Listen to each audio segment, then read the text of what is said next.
Hello again. This is the third little video in drawing for relaxation. It's going to be about contour drawing today. So a little different from the last one, which was blind contour drawing.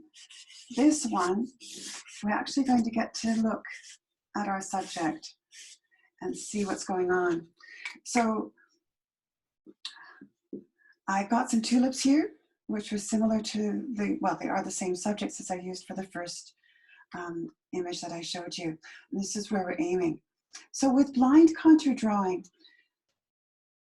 we didn't look at the paper. With check back contour drawing, we are going to look at the paper, but not very often, just glancing at it once in a while. So same thing as I did with the blind contour drawing, I let my eye wander on here till I find some place it wants to stop, and then I start the drawing there.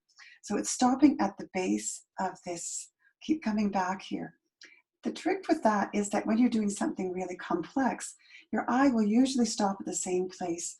If you get lost, you can just go back and say, I started there, I drew this, I drew that, and then you can find your way around again. So I'm just going to start right there. And looking at the object as much as I can. I can see a little bit about what I'm doing through my peripheral vision, but really just glance back every once in a while.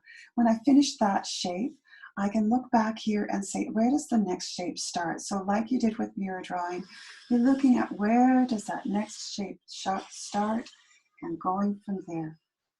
And then there's this one that's in the center. It connects to this shape at about here.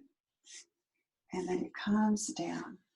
And there's a tiny wee bit of this other one showing behind there. And then this one is also showing back in here. And I'm using words like this, and so that I'm not giving actual names to it.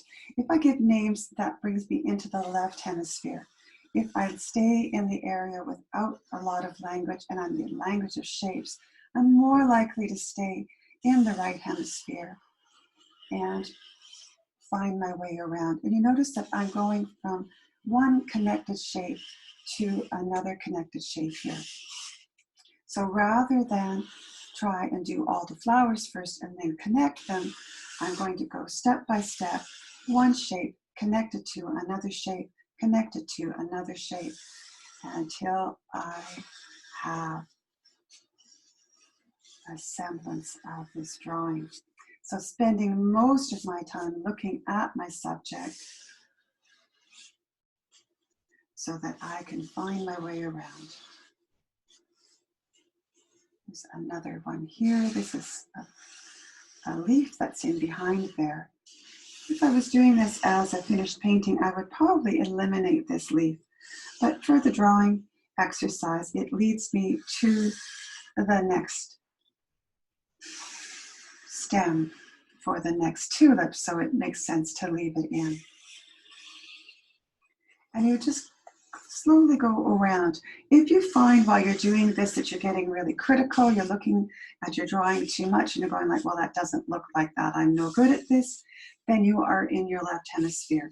Go back and do a few blind contour drawings to get yourself back out so that you can be in that place of just looking at shapes and enjoying the shapes that are here. So that's a look at contour drawing with check back contour drawing. And again, you do this a number of times, and then we'll look at doing a finished drawing. But this is just, again, a great exercise for learning how to draw, and you can do it with pretty much any subject at all. Thanks a lot.